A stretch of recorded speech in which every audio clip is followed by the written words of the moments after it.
Voy a... Todo bien. Luego. Ahí. Ahora sí. Listo. Bueno, ahora contame cómo era lo que yo tenía que hacer para... Acá está esto. More. ¿Y dónde lo que yo veía los participantes? Acá están los participantes. Tienes que hacerle clic donde están. Sí, sí, ya lo estoy viendo. Va, estoy viendo quiénes están. Sí. Bien. Tenemos 37 alumnos. 39, bueno, 39 con nosotros. Ajá. Sí, recordame por favor, Gonzalo, cuando ponía acá more, y yo había un momento que los podía poner a toda la gente, a todos los que estaban participando al costado. ¿Qué es lo que tengo que poner? Y ahí tendrías que hacer clic en el chat. A ver. Bueno, en realidad te aparecen, a mí me aparece arriba Sí, las camaritas que están todas apagadas. Después a un costado los participantes y el chat habilitado. ¿eso cómo hago? No lo Y te puedo. tienes que hacerle clic donde se dice participantes, Sí, abajo, y en el chat también. Find participantes. Están todos mudos. Sí. Y ahí podés, hay una barrita.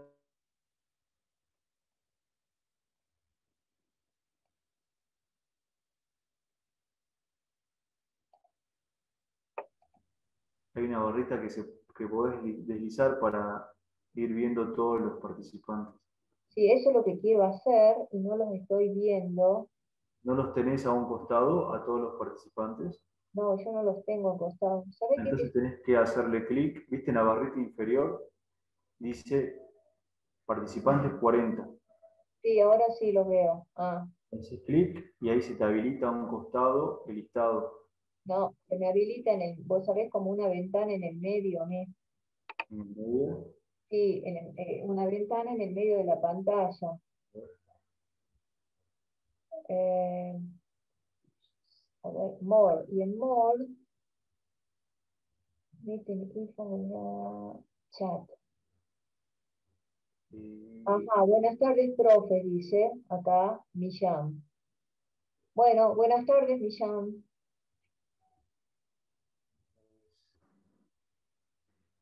Fíjate, Chris, te sale como una ventana así eh, por aparte, la de participantes. Sí, ahora ya la estoy viendo. Ahora ya la tengo acá. A ver, Ahora acá. Sí. porque a mí me sale, yo acabo de sacarla del costado, me quedé en el medio, pero hay Sí, una opción que dice Merge to Meeting Window. Y ahí se vuelve de nuevo a un costado. ya los tengo acá. Vos sabés que esto, me había olvidado que tenía que practicar esto. Bueno, La clase de prueba. es la clase de prueba esta. Ah, está Leandro Certa. Sí, Bueno, profe, tardes. ¿qué tal? Buenas tardes. Este, buenas tardes a todos. Eh, yo soy la doctora Cristina Sánchez. Está además el secretario técnico y de Asuntos Estudiantiles de la universidad, que es de la facultad, quiero decir, que es nuestro jefe de trabajos prácticos, el señor Gonzalo Beizaga Saavedra. Bueno, hoy vamos a dar por inicio formal las clases de estratigrafía y geología histórica. Nosotros, bueno, las clases son fundamentalmente teóricas y teórico-prácticas. Las clases tanto teóricos como las prácticas están íntimamente relacionadas, de manera que los temas que se dictan en el teórico no se los redicta en el práctico, simplemente se aplican los conocimientos. y todo lo que se ve en el práctico no se lo vuelve a ver en el teórico. Así que una sugerencia en función de la experiencia es que, si bien es cierto que las clases teóricas no son obligatorias, les van a ser de muchísima utilidad para que puedan avanzar en la materia. Entonces, se va a controlar, por supuesto, todo el tema de asistencia en las clases prácticas, no en las clases teóricas, pero siempre queda muy en evidencia quién no asistió a las clases teóricas. Otra, he visto, en base al listado de gente que está en el CIU, que probablemente algunos de ustedes, o muchos de ustedes, aún no se hayan reinscrito. No se olviden que se tienen que reinscribir en la universidad. Es como todo lo que hacíamos antes en el secundario. Todos los años había que volver a inscribirse.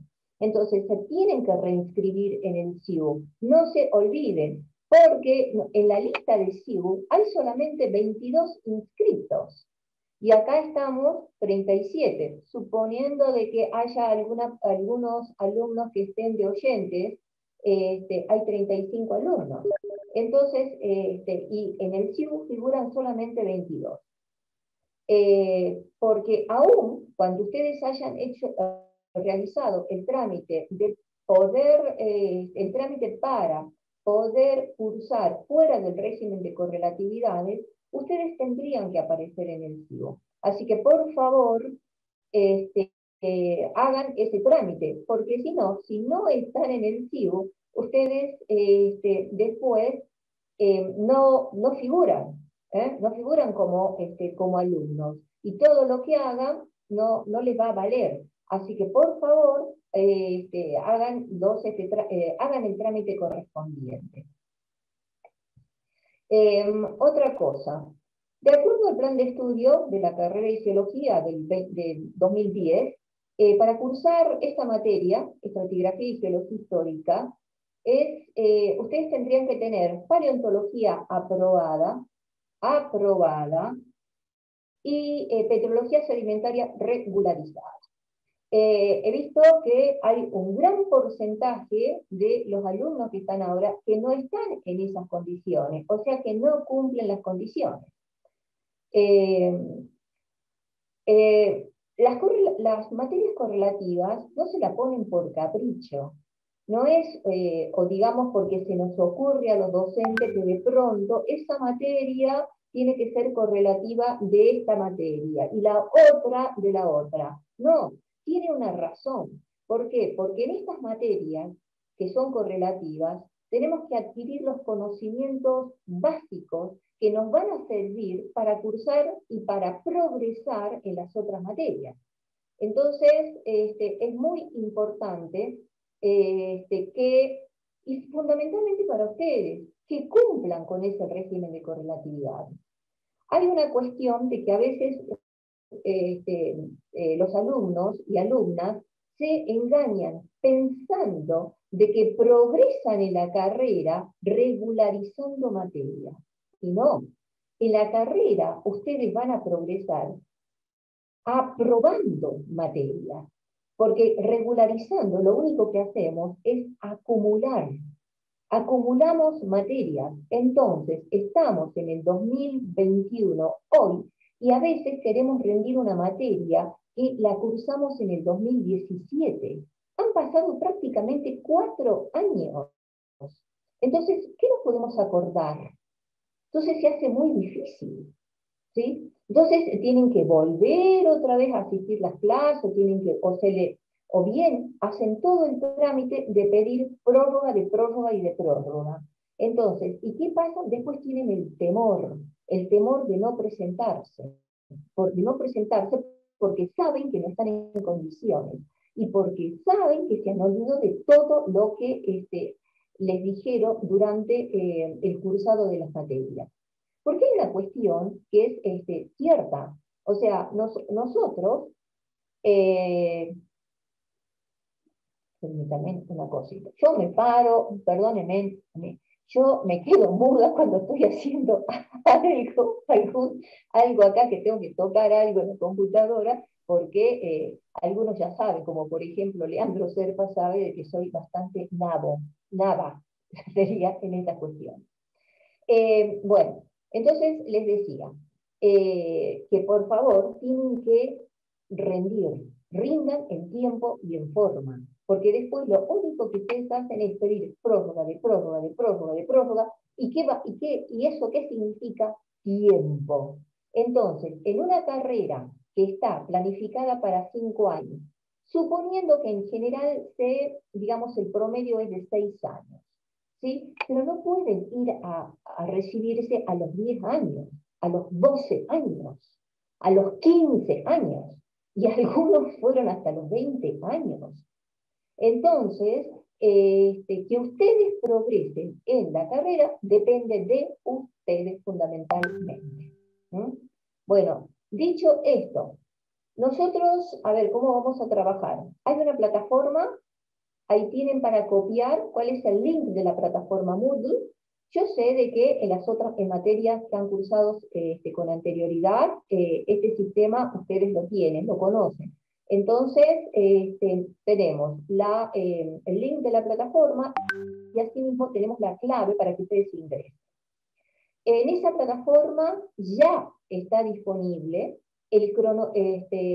la matriz curricular de la materia, en la cual ustedes van a poder bajar el programa de teóricos y el programa de prácticos. En esta materia se dictan todos los temas, todas las bolillas, y también se dictan todos los trabajos prácticos.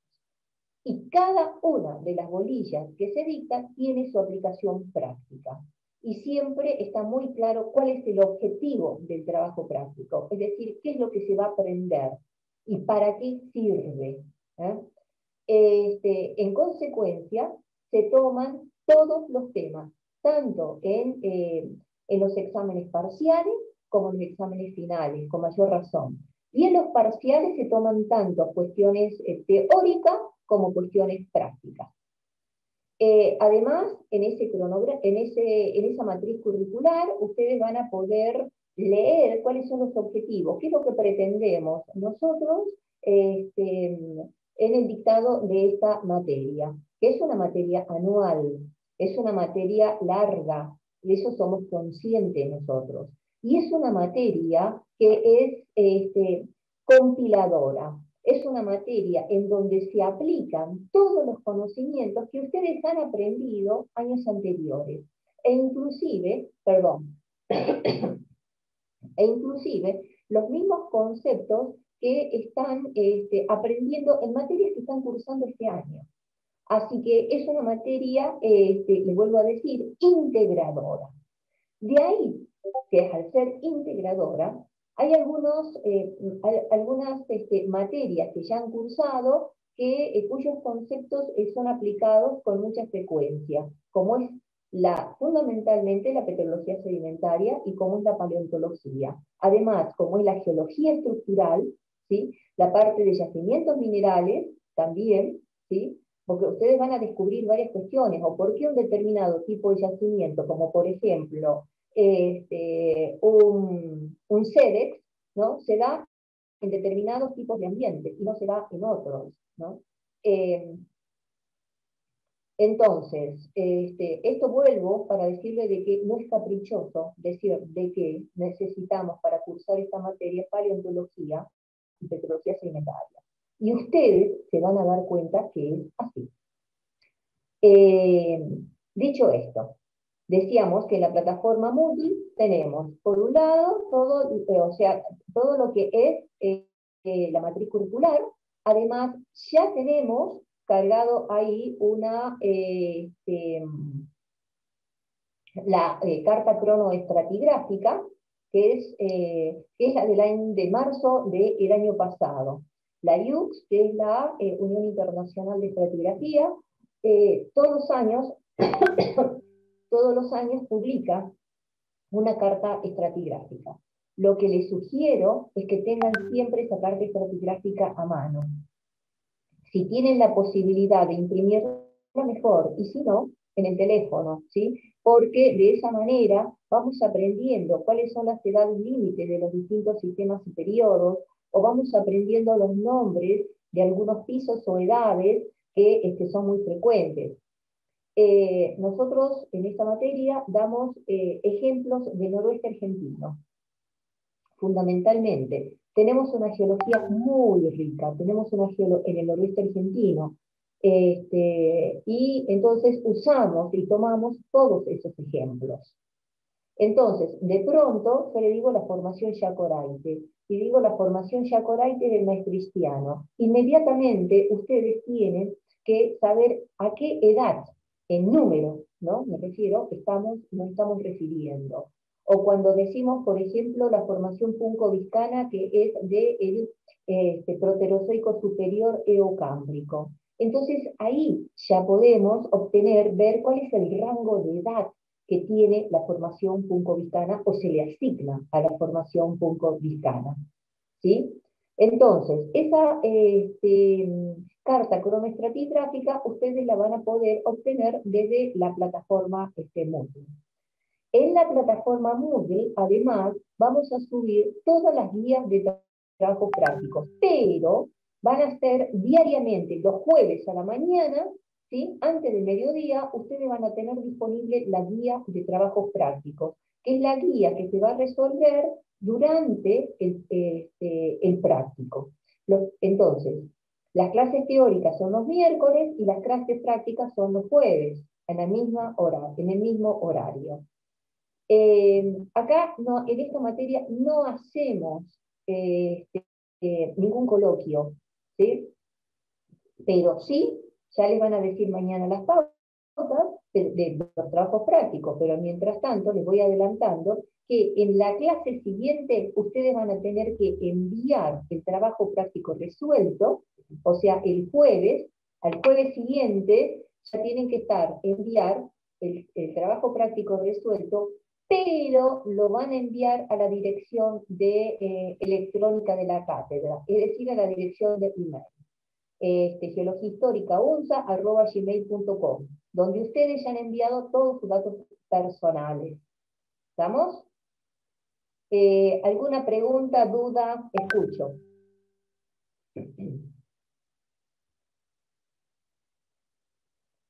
Recuerden siempre una cosa, el que calla otorga, ¿no?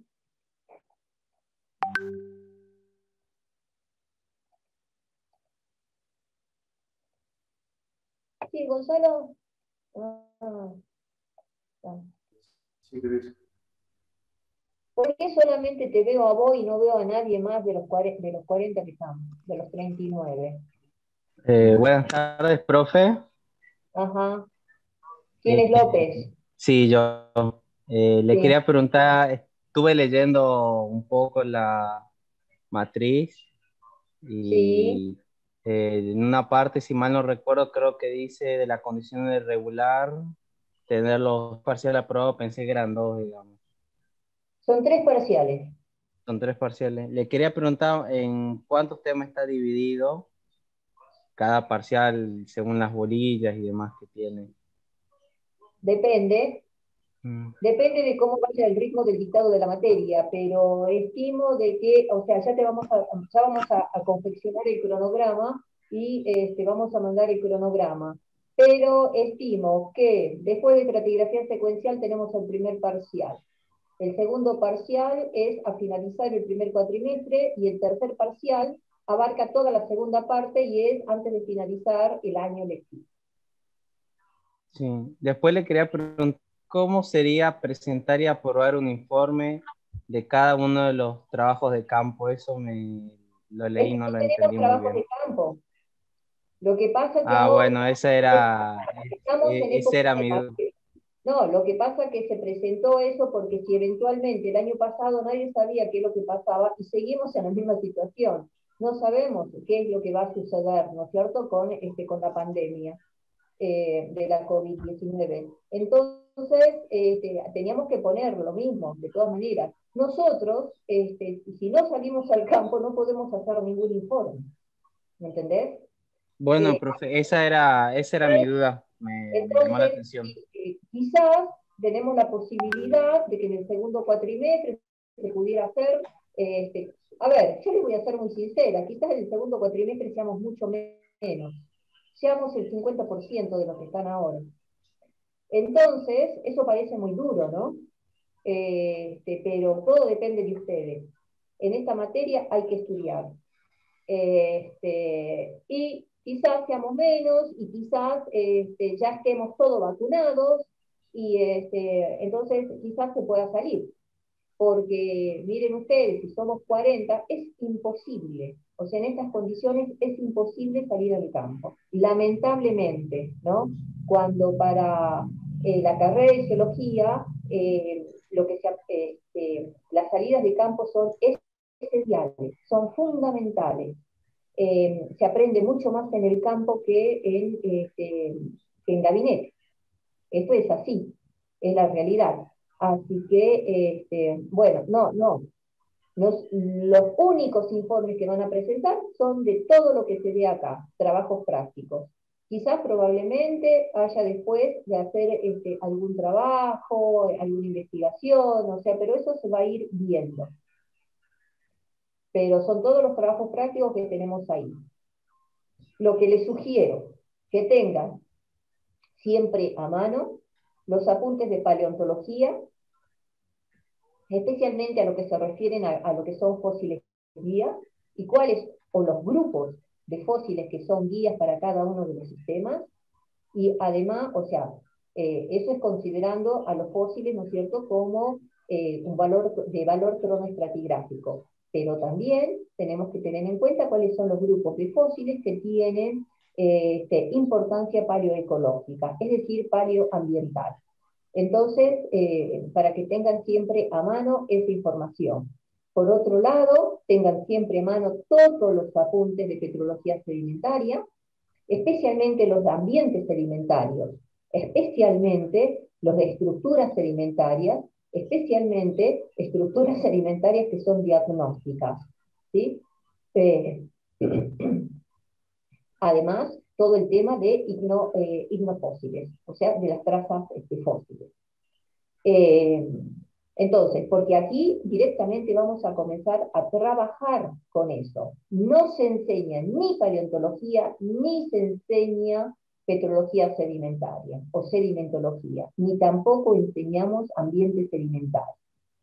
En algunas situaciones me ha tocado de que los alumnos han tenido que estudiar, ¿sí?, personalmente ocuparse de subsanar algunos huecos que pudieran llegar a tener, pero yo les repito, nosotros no enseñamos petrología sedimentaria, aplicamos todos los conceptos aprendidos en la sedimentología. ¿Estamos? ¿Alguna otra duda, pregunta? Sí, Leonardo. No, no es Leonardo, me pongo los lentes, es Leandro. Sí.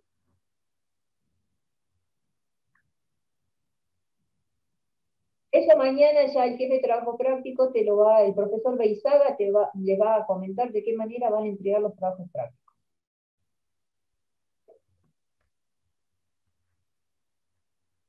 ¿Algo más?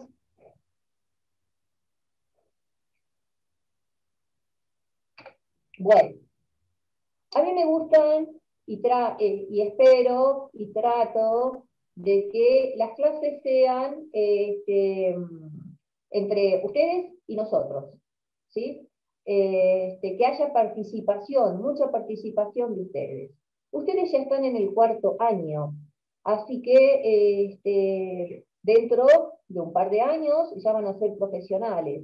Así que se tienen que acostumbrar a hablar, participar, a aprender a expresar sus ideas, ¿sí?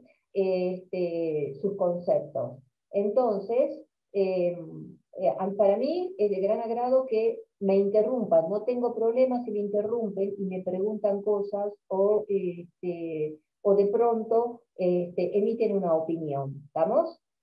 Entonces, vamos a ver hoy esta parte de la bolilla 1, ¿sí? Que son, digamos, todas las Perdón, preguntas. Cris, ¿Sí? un comentario. Los chicos preguntan si se pueden grabar las clases. A ver, Sí, perdón, sí, sí, algo más, Gonzalo. sí, pueden grabar las clases Ajá.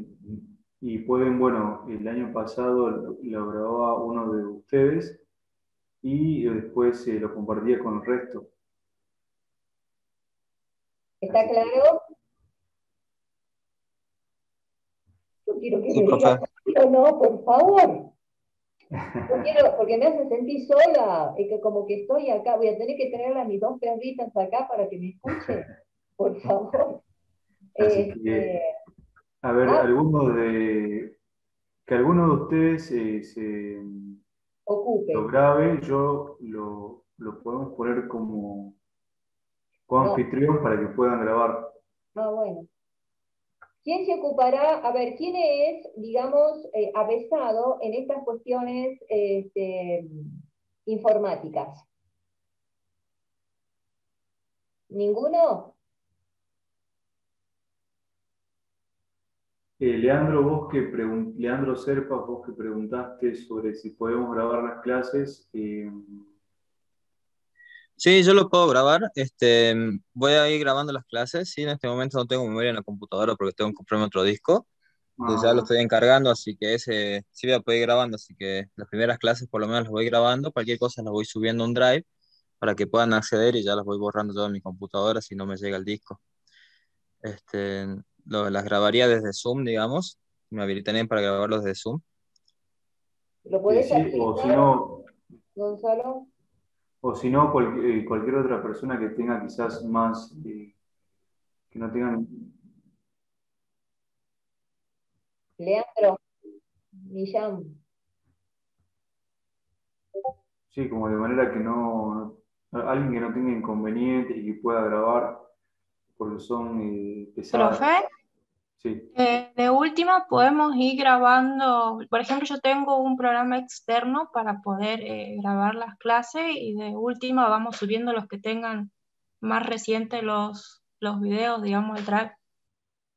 bueno, por lo pronto, ¿quién entonces grabaría la Lo que clase pasa así? es que no, o sea, perdón, Sí, hay que autorizar a uno o no más, o a dos, no más. claro, a uno sí. A uno o a dos, no más. Ahora, si Sino que ustedes, yo tengo un programa externo, no tiene nada que ver con el Zoom, digamos, es No, un, no. Sí, estamos claro, hablando que de... no requiere permiso para grabar, digo. sí, eso sí lo sé, yo hace rato me reía porque me preguntan si se puede y ustedes lo han hecho. Yo me he visto en YouTube y me daba, digo, ay, yo, por favor, estoy en YouTube. Este, pero bueno, entonces, no sé, quizás, sí, sí, a mí la fama no me interesa, ¿entendés? Este, entonces, yo, Claro. este, Queremos ser famosos.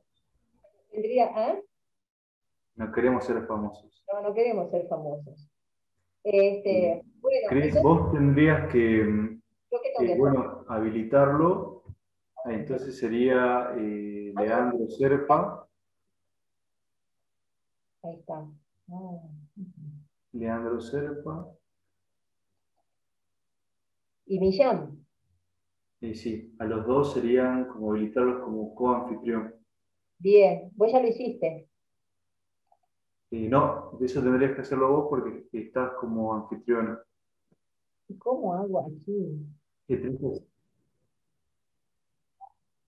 ¿Podés grabar?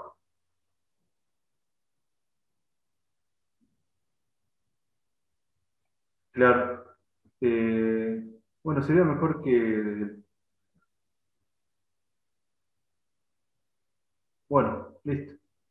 Bueno, ya está, si lo hacen así, no necesitan esas autorizaciones, Gonzalo, Bueno, listo, listo. Ya están. cada uno y después vean.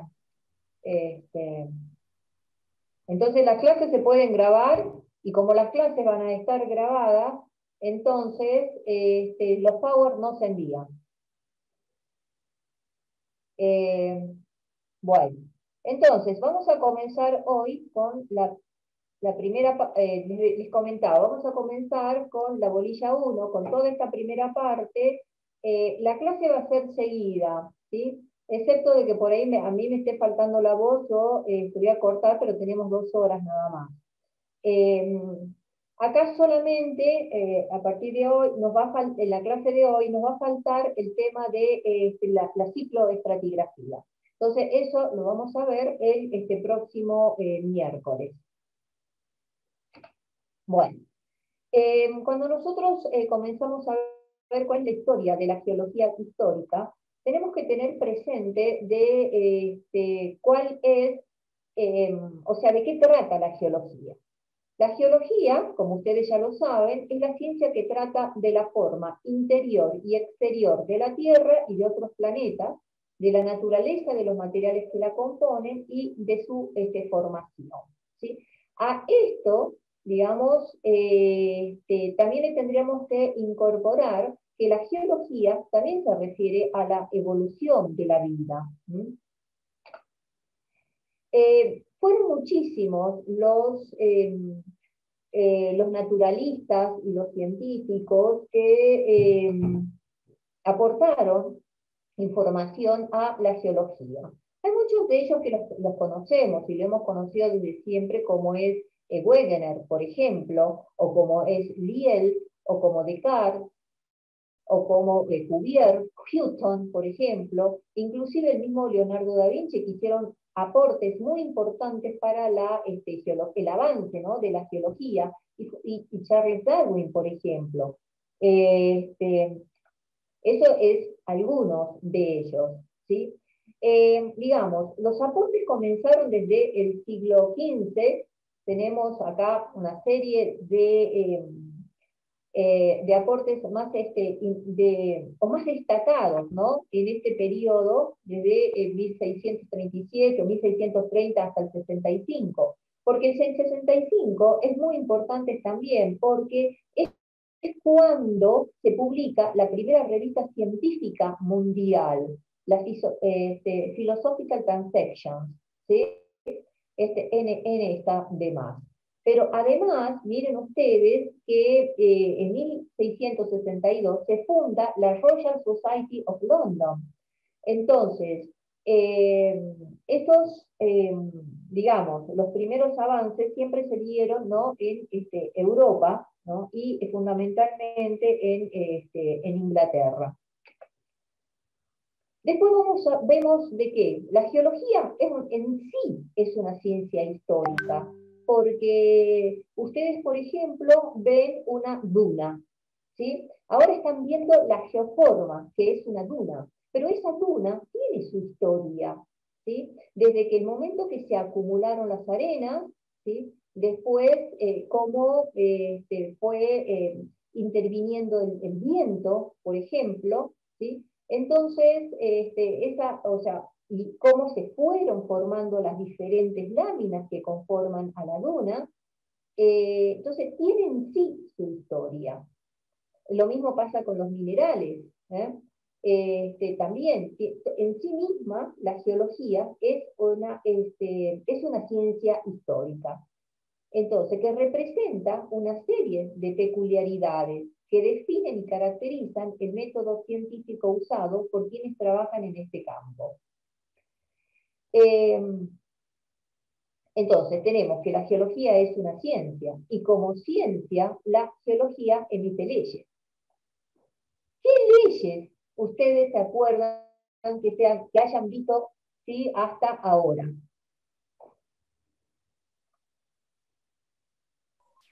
La de superposición, profe, ¿se podría referir a eso? No, ese es un principio de estratigrafía. Un principio. A ver, ¿qué ley? El año pasado la vieron. En petrología sedimentaria, por ejemplo, y que nosotros la aplicamos mucho en geología. ¿Actualismo y universalismo son leyes? No, son principios. Carlos Matorra. Sí. Ajá. Por ahí me parece que escuché algo. ¿Ley de qué? Leandro. Ah, bien. Por ejemplo, la ley de Walder. Ajá. Esa es una ley. ¿Sí? Bueno, la vamos a dejar ahí como ejemplo, ¿sí? Entonces, la geología es una ciencia y como ciencia emita ley, ¿sí? Dicta ley. Vamos a ver, ¿qué es una ciencia? Una ciencia es un modo de conocimiento que aspira a formular mediante leyes rigurosas y apropiadas pautas por medio de las cuales se rigen los fenómenos. Ahora, miren ustedes, dice que la ciencia es un modo de conocimiento que aspira a formular mediante leyes rigurosas y apropiadas. Ahora, en ese aspecto, ¿ustedes qué piensan con respecto a la geología? La geología, nosotros podemos decir, por ejemplo, establecemos una ley que diga que todas las dunas tipo Barjanes tienen entrecruzamientos de alto grado. Tienen sí o sí entrecruzamientos de alto grado. O tienen, a ver, mejor lo hagamos más específico, tienen sí o sí laminaciones paralelas finas en sus bases. ¿Cuál es digamos, acá el tema con la geología como ciencia?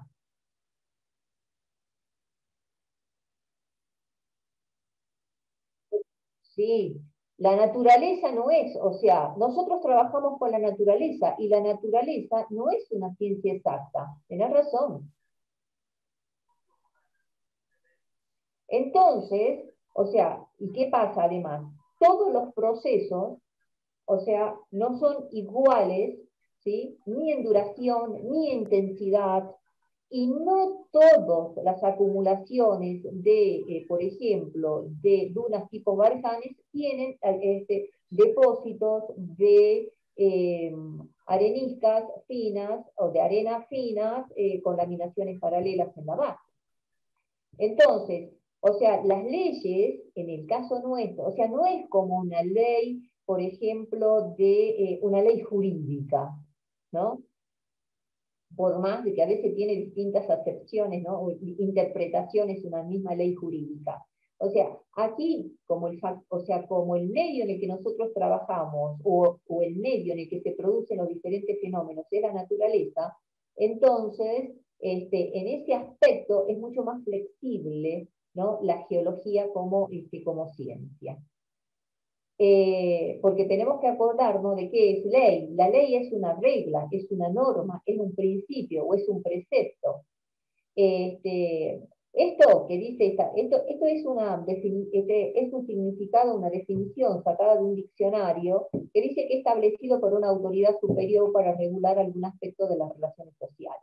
Pero en definitiva, nos tiene que quedar de que es una regla, es una norma, es un principio y es un precepto, una ley. Ahora, nosotros lo que en geología o en cualquier ciencia, como es la medicina, la biología, ¿no? La antropología, etc., lo que se formulan son leyes, pero son leyes científicas. Y una ley científica es una formulación de relaciones constantes observadas entre fenómenos.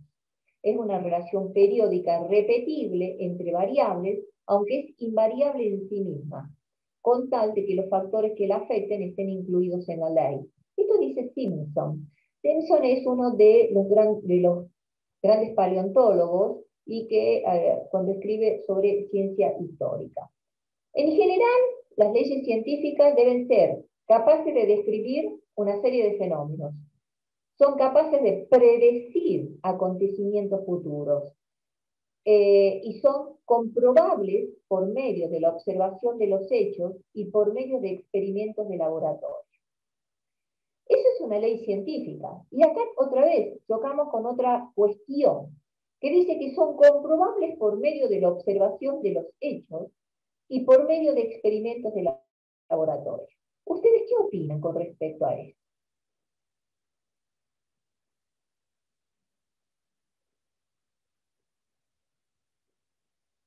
algún fenómeno geológico? A ver, un fenómeno geológico, ¿cuál podría ser? Una erupción volcánica. Por Presencia ejemplo, de pliegues. a ver, ¿qué dijiste, Leandro?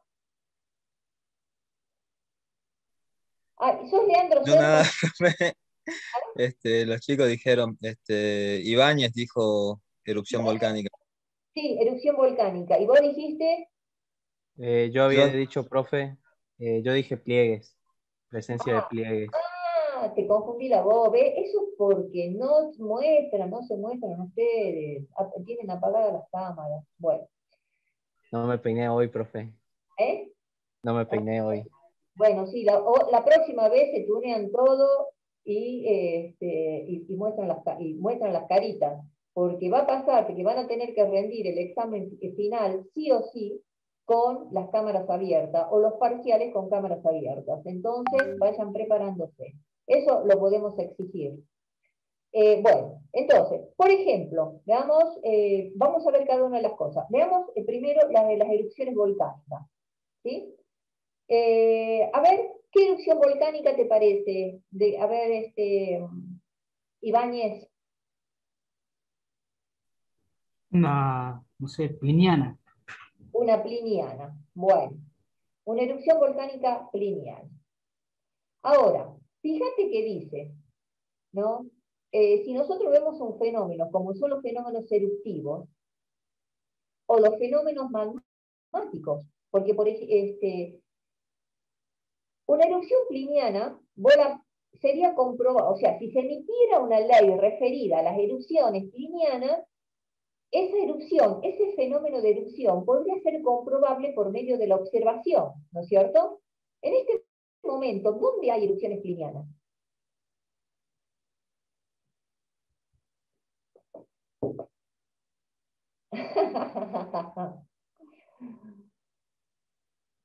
A ver, ¿dónde hay? Hawái, profe. ¿Puede ser en Italia? Eso estaba pensando yo, la de Italia, ¿no? La del monte Etna, Vesubio. Y ¿O Vesubio? la del Vesubio, en Claro. sí. Oceanía también, y no me acuerdo qué país era que también hay erupciones plinianas todavía. Ajá, sí. Bueno, entonces, esa la podemos observar, ¿no es cierto? Se puede observar ahora, ¿no? Sí. Pero ¿se la puede comprobar por medio de experimentos de laboratorio? Y yo creo que no, porque tampoco se puede predecir como dicen. Claro, no, claro. O sea, son capaces de predecir acontecimientos futuros. Claro, creo que no se puede, digamos, predecir la fecha exacta de cuándo sucederá, digamos. Bueno, eso pasa, digamos, con las erupciones volcánicas. Ahora veamos con el tipo de los pliegues, de los plegamientos. ¿Quién habló de plegamientos? Yo había dicho, profe. Bien. Isaac Facundo, ¿sos? Sí, profe. Bien. Bien, López. Ahora, a ver, ¿qué tipo de pliegues te imaginas? Eh, Me imaginaría unos antiformes, primeramente. A ver, ¿cómo es eso? Eh, Se refiere a antiformes, hago referencia a cómo están, que son cóncavos hacia abajo. A ver, de acuerdo, a ver, yo no me acuerdo la clasificación exacta, bueno, la clasificación de pliegues. Sí, uno era por su forma y otra es por la disposición en cómo está el material, dónde está el material más viejo, si en el centro o a a los lados. Bueno, a ver, y dentro de esa, de acuerdo, si tenés en cuenta ese segundo criterio del que hablaste, ¿qué tipos de pliegues conoces? Un antiforme y un sinforme. Digo, un anticlinal y un sinclinal. Bueno, está bien, Perdón. ahora sí ya nos entendemos. Un anticlinal Es y que un... me acordé de algo que leí en un libro que decía que en los Alpes había anticlinales sinforme y bueno. Claro, es que lo que pasa es que los Alpes es como Sierra Subandina Sacá, son pasas plegadas y falladas. Entonces, si tenés anticlinales muy estrechos, muy delgados, ¿no? Y en consecuencia los inclinales también son muy delgados, muy apretados, más que delgados, Sí. apretados. Bueno, imaginémonos cualquier plegamiento. Sí. Ahora, el plegamiento. Es comprobable por medio de la observación de los hechos. ¿Lo podés ver? Si su pregunta si es que yo voy al campo y lo observo. No. Vos lo que tenés que ver es el fenómeno, o sea, cuando se forma el pliegue. O sea, vos lo ves, bueno, a ver, si vas al campo ves el pliegue, ¿no es Sí, cierto? sí. Ahora, ¿vos podés ver cómo se formó ese pliegue? No. O sea, Porque además el pliegue no se forma en un año, en 2 no, años. tarda muchísimo tiempo. Tiene un lapso de tiempo bastante Miles considerable. miles de años. O sea, supera el tiempo de vida de una persona. Sí.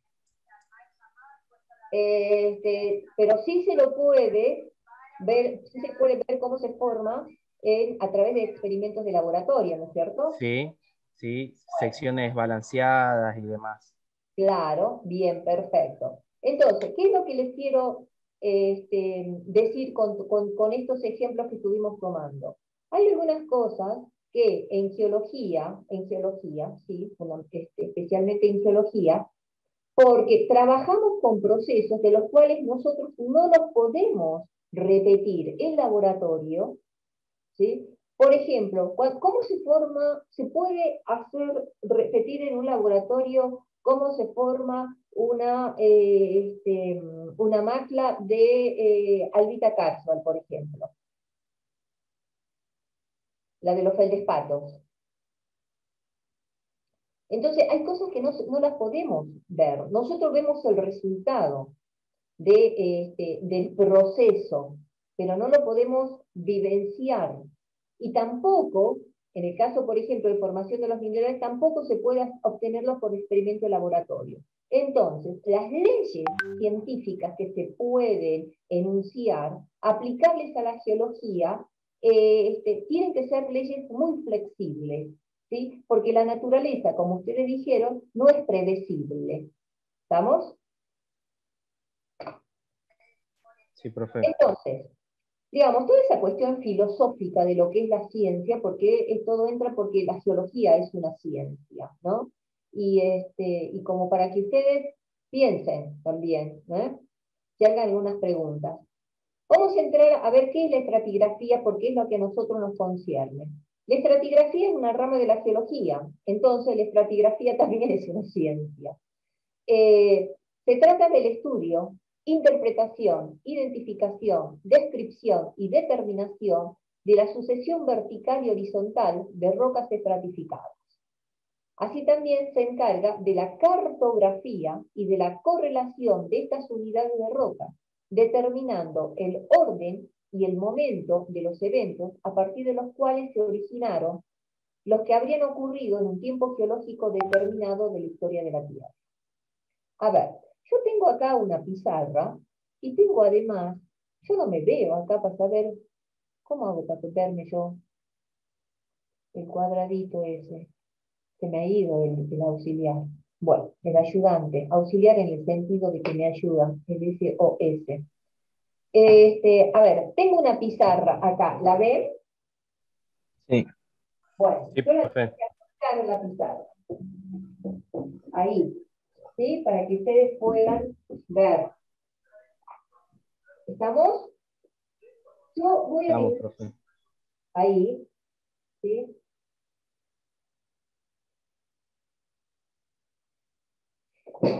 Después ya me siento, en 2 minutos.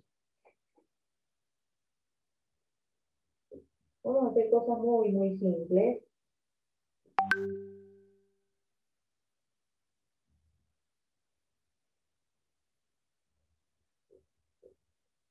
Para ver de qué trata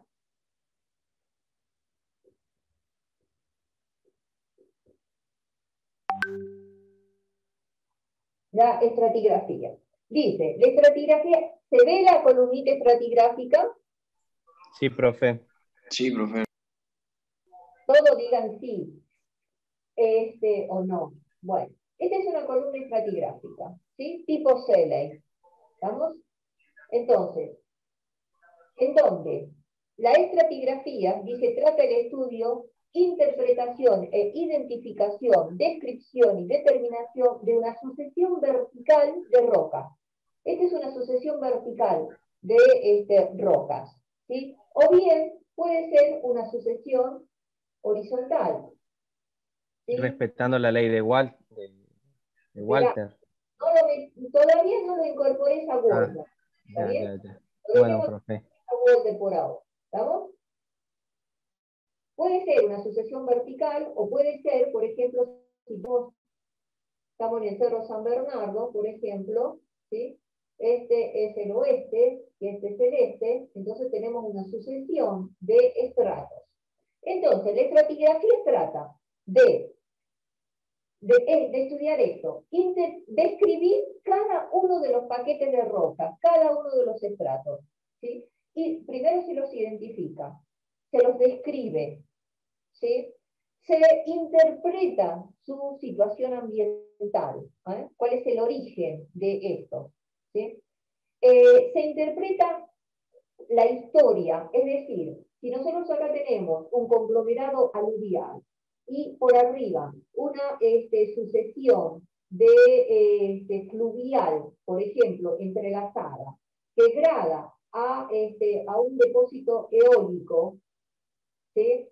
Entonces, eso es lo que vamos determinando. Vamos viendo la historia, es decir, en qué situación se acumularon estos conglomerados aluviales, ¿sí? Y cómo gradaron, cómo pasaron a ser un río entrelazado, y qué pasó para que de pronto sobre ese fluvial se acumulen unos depósitos eólicos. Esa es la parte de la historia. Además, se encarga de cartografiar, es decir, que se encarga a través de mapas estratigráficos establecer la distribución, por ejemplo, de toda esta sucesión.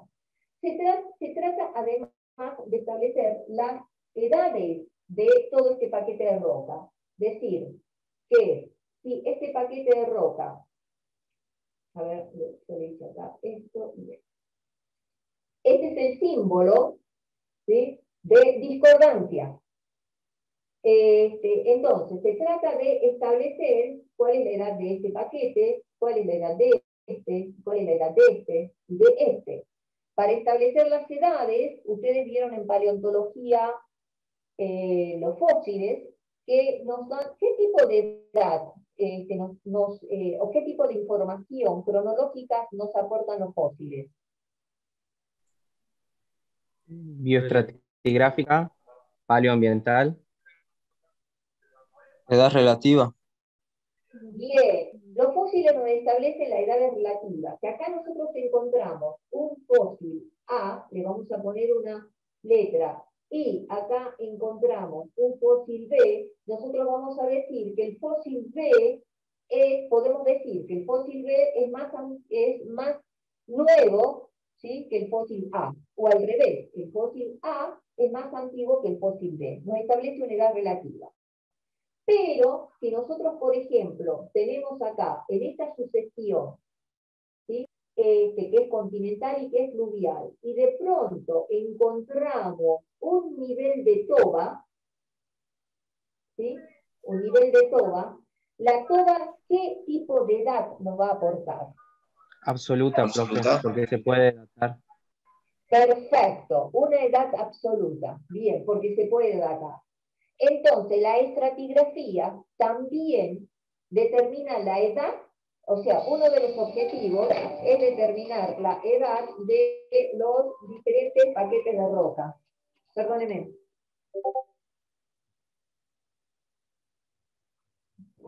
Entonces, otro objetivo es determinar la edad de los diferentes paquetes de roca. Otra cosa que también la estratigrafía trata de establecer, digamos, la equivalencia, la correlación entre, por ejemplo, vamos a pensar, a ver, ¿qué unidad litoestratigráfica ustedes conocen? Las formaciones. Sí, formaciones. ¿Qué formación, por ejemplo, ustedes la conocen? Yacoraite, profe. Bueno, veamos la formación Yacoraite. Vamos a ir aprendiendo. ¿Ahí se ve? Sí. Bueno, la formación Yacoraite. La edad de la formación Yacoraite es maestristiano.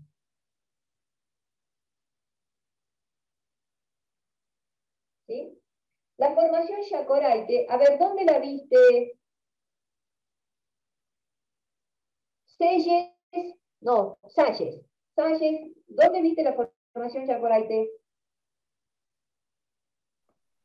En el dique Cabra Corral, profe. Por ejemplo, el dique Cabra Corral, lo vamos a poner acá. Este es el Cabra Corral. En otro lugar, En Brealito, no es Brealito, Corralito. en Corralito, estamos muy cerca. El Cabra Corral está por acá, estamos hablando Corralito. Lo vamos a exagerar. La formación Yacoraite también aflora, vamos a poner que el norte es por allá. La formación Yacoraite también aflora en la quebrada de Humahuaca, en Maimará, por ejemplo. ¿Sí? Profe, también en la cuenca de yendo a Cafayate. Ajá, también, eso quedaría, bueno, lo vamos a poner que está para el sur, para acá. ¿Sí? El Quitilipi, por ejemplo. A ver, nosotros podemos estudiar la formación Yacoraite e ir a la quebrada de Cafayate y levantamos un perfil. Hacemos el perfil. ¿Sí? Volvemos al Cabra Corral y levantamos la formación, estudiamos la formación Yacoraite y hacemos otro perfil. Vamos a Corralito y hacemos otro perfil. Nos vamos a Maimará y hacemos otro perfil. Entonces, tenemos distintas secciones de la formación Yacoraite o perfiles. Y después podemos ver que en todos estos perfiles, en el tope de la formación Yacoraite hay estromatolitos grandes, dómicos. Entonces, ¿qué hacemos nosotros? Nosotros podemos, como dice aquí, perdón, yo me dio, como dice acá, la correlación de estas unidades, podemos correlacionar, es decir, establecer la equivalencia entre todos estos niveles de caliza o de niveles de calizas estromatolíticas. A eso se refiere correlacionar. Esa es otra de las tareas de la estratigrafía. ¿Estamos? O sea, es muy amplio la tarea de, de todas las actividades que involucran a la estratigrafía. Bueno, acá tenemos una serie de autores o de científicos que han ayudado a aportar han aportado a la estratigrafía, el crecimiento de la estratigrafía. De acuerdo a Brockfield, ¿cuál es el objetivo de la estratigrafía? Es decir, tenemos que entender, primero, entender cuál es el proceso que intervinieron en la formación de cada uno de los paquetes de rocas. ¿Sí? Para eso, ¿qué tenemos que hacer? El levantamiento de secciones delgadas, de secciones o perfiles. ¿Sí? ¿Eso qué nos lleva? A definir las fases y asociaciones de fases. Y cuando definimos las fases y asociaciones de fases, podemos definir los sistemas ambientales. ¿Sí? Después, ¿qué hacemos? Clasificamos los distintos paquetes de roca en unidades estratigráficas, litoestratigráficas, bioestratigráficas, etc. Luego, ubicamos en el tiempo esas distintas unidades. Entonces, definimos unidades cronoestratigráficas o geocronológicas. Luego hacemos lo que decía la correlación, ¿sí? A diferentes escalas. Por ejemplo, si ustedes estudian aquí la formación ya corales, solamente en Carga Corral y después en Corralito, hacen una correlación local, porque la distancia entre estas dos secciones es muy pequeña, es corta. Pero en cambio, si después a estos dos perfiles lo queremos correlacionar con el de Maimará, entonces la correlación ya va a ser más regional, es más amplia, ¿sí? Y si de pronto, después, nosotros a estas calizas estromatolíticas de edad maestristiana, ¿sí? De acá, de la cuenca del grupo Salta, la queremos correlacionar con las calizas que son de igual edad, que están en la cordillera ibérica, ya hacemos una correlación a mayor escala y que sería intercontinental. Y así podemos ir correlacionando, ¿no es cierto? Y así se va correlacionando distintas secciones con distintas edades, y después se terminan estableciendo la carta cronoestratigráfica que ustedes ya la conocen. Luego se hace el análisis de cuenca, es decir, se define qué tipo de cuencas se han acumulado cada uno de los paquetes de roca, ¿sí? Y toda esa información se plasma o se muestra a través de mapas estratigráficos. ¿Estamos? Este simplemente es un abanico aluvial, ¿sí? Como las distintas, o sea, esto que marca los distintos perfiles que se van obteniendo en cada uno de los abanicos aluviales, cómo los podemos ir correlacionando. Y miren ustedes, que acá es otra cuestión que nosotros tenemos que tener en cuenta en el tema de la correlación, que no solamente se correlacionan porque es de igual edad, sino porque corresponden a un mismo ambiente de sedimentación. Y nosotros tenemos que tener en cuenta que si correlacionamos desde el punto de, si hacemos una correlación desde el punto de vista ambiental, tenemos que considerar que las variaciones laterales de fascia, ¿no es cierto?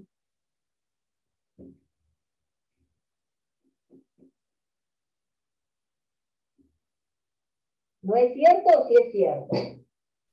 ¿Me quedé sola otra vez? ¿Me quedé sola? Aquí está el profe. Yo voy a tener la lista de los alumnos, ya la voy a imprimir. No pude hacerlo porque recién hoy me entregaron la impresora, así que lo voy a hacer y voy a empezar a nombrarlos uno por uno. Hay una cuestión que ustedes deben saber que es muy importante, no solamente para esta materia, sino para cualquier materia, el tema del concepto, ¿sí? De la participación, de saber, de conocernos, ¿sí? Bueno. Ahora vamos a ver por qué son importantes los estudios estratigráficos. O sea, la importancia en este país y en el mundo de cualquier estudio que uno hace, siempre se ve el lado económico, ¿no es cierto? O sea, que sirva para algo y que tenga, digamos, un beneficio, y se pueda tener un beneficio económico. La estratigrafía, o sea, siempre que se hace un trabajo estratigráfico de una determinada cuenca, de un determinado lugar, una determinada porción de la superficie terrestre, el trabajo es multidisciplinar. Porque miren ustedes, si vemos nosotros vemos los objetivos, acá intervienen, ¿sí? El entendimiento de procesos físicos, químicos y biológicos que produjeron la variedad de sedimentos. Entonces, ahí actúan factores internos y factores externos. Entonces, acá vamos a ver que el trabajo lo va a hacer un sedimentólogo. En los aspectos geoquímicos, va a tener que ver se tienen que ver los aspectos geoquímicos, se necesita un geoquímico. Los aspectos paleontológicos, se necesita un paleontólogo, o se necesita un biólogo, ¿sí? Si tiene intercalaciones magmáticas, vamos a necesitar un petrólogo, o después cuando vemos el contexto de la cuenca sedimentaria, un estructuralista, ¿sí? O si tiene algún interés económico en yacimientos minerales, por ejemplo, algún especializado en yacimientos minerales, o bien en petróleo, un geólogo petrolero.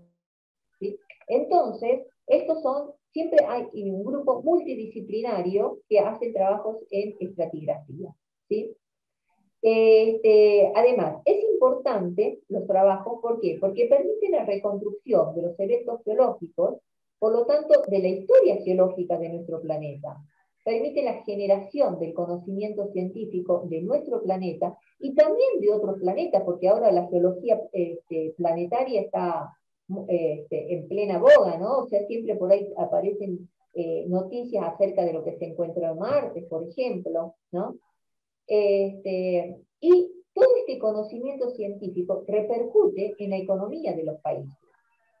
Y a partir de esto, es posible realizar prospecciones exitosas en depósitos económicamente importantes como de petróleo y de gas. Esto permite de que los gobiernos se endeuden, ¿sí? O sea, si se sabe que de pronto hay un potencial, ¿sí?, hidrocarburífero en una determinada región, bueno, todos tienen distintos, o sea, por distintas razones tienen interés en esa región, pero el interés siempre es el interés económico. Pero para saber que de pronto una región tiene un potencial hidrocarburífero, por ejemplo, hay que hacer un estudio estratigráfico, porque ustedes saben de que el petróleo, o bien la roca madre que va a producir el petróleo, no es una roca cualquiera. Y tampoco tienen que darse determinadas circunstancias para que toda una materia orgánica, ¿sí?, se acumulen, tiene que tener un cierto enterramiento, o sea, son muchas las situaciones, pero toda esa historia, toda esa interpretación, la hacemos nosotros, la hacemos los geólogos. Bueno, ahora, vamos a ver qué es lo que pasa con la geología histórica. La geología histórica, perdón, es la ciencia que estudia el origen y evolución de la Tierra y sus continentes, océano, atmósfera y vida. Es una, digamos, la geología histórica involucra todos las partes de la geología para poder entender cuál es el origen y cómo evolucionó la Tierra, cómo evolucionaron los continentes, por qué este continente sudamericano tiene esta posición ahora, ¿sí? ¿Por qué el océano Atlántico? ¿Cómo se formó el océano Atlántico? ¿En qué momento se formó el océano Atlántico? ¿Sí? ¿Cómo fue evolucionando la atmósfera? Sí, el porcentaje de oxígeno que tenemos ahora es el que siempre estuvo, ¿sí? Y después cómo se originó la vida y cómo evolucionó la vida, cómo evolucionamos nosotros, ¿no? Entonces, todo eso es parte de la geología histórica. La Tierra es un planeta dinámico y la edad de la Tierra, de acuerdo a las últimas dataciones, es 4.600, redondeando, 4.560, dicen algunos. Entonces, con geología histórica, lo que vamos a tratar, en la parte de geología histórica, que es la segunda parte de la materia, vamos a tratar de aprender qué pasó en la Tierra desde su origen, ¿sí?, hasta hoy. Bueno, ¿cuál es el método de investigación de la geología histórica? ¿Sí? Es fundamentalmente observación y experimentos, ¿sí? Entonces, el método científico que nosotros utilizamos, ¿no?, fundamentalmente, es uno de los principios, es el principio del actual. Ahora vamos a ver que la geología histórica y la estratigrafía, ¿sí?, se relaciona con otras ramas, no solamente con la paleontología, ¿sí? Acá vamos a poner geología histórica y acá vamos a poner estratigrafía.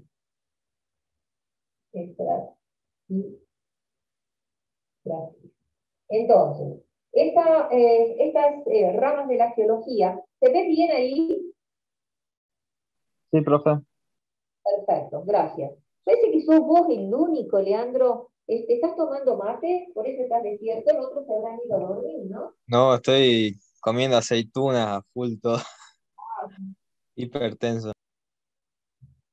Sí, y te estás levantando la presión. Sí, sí, es que me encanta la aceituna y siempre me compro 100 gramos de aceituna y me pongo a comer como si fuera un snack.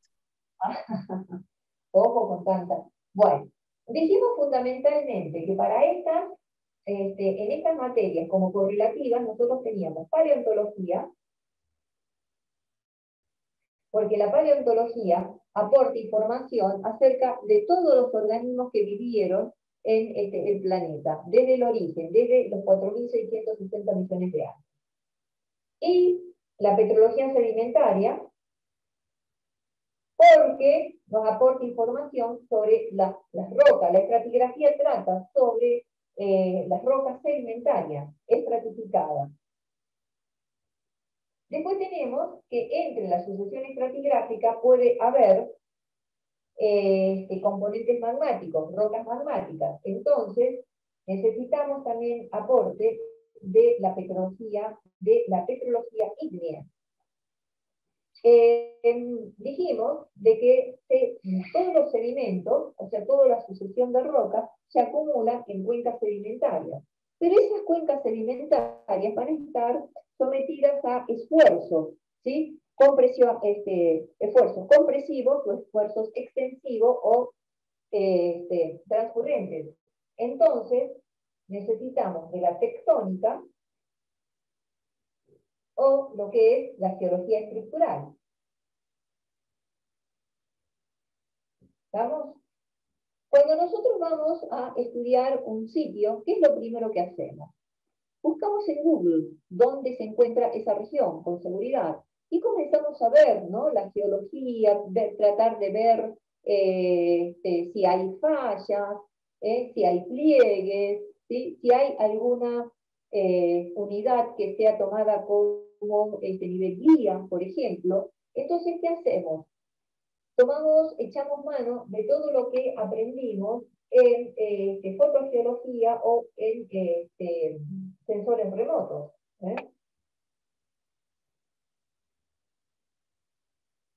También nos sirve, esto es muy útil.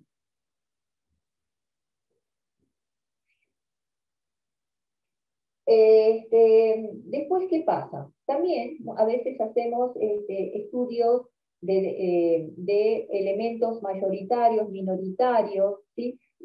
Isotópicos. Entonces, necesitamos información que nos aporte la geoquímica.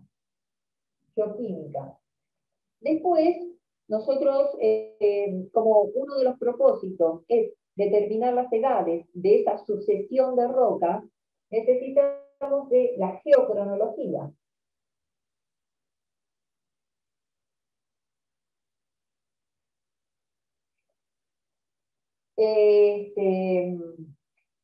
A ver.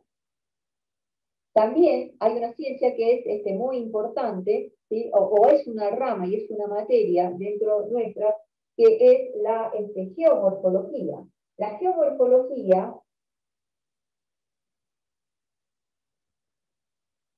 que nos aporta información, ¿no es cierto?, útil para la estratigrafía a través de la tectónica y la geología histórica. Perdón, de la tectónica y la geología estructural, por ejemplo, ¿sí? Entonces, ustedes van a ver que hay una serie de ramas de la geología que son muy útiles y que están íntimamente relacionadas con la estratigrafía y la geología histórica.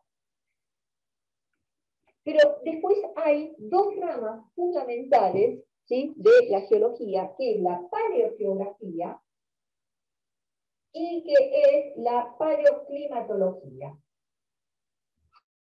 Porque estas dos ciencias, o estas dos ramas de la geología, permiten hacer las reconstrucciones paleogeográficas y las reconstrucciones paleoclimáticas, ¿sí? Entonces, para saber cómo era el clima durante el Ordovícico, nosotros vamos a tener que echar mano, por ejemplo, a la petrología sedimentaria, ¿sí?, para ver a través de estructura sedimentaria o de análisis de tipos de roca, cuáles son las características que me permiten decir de que en el Ordovícico superior existió un evento de glaciación. ¿Estamos?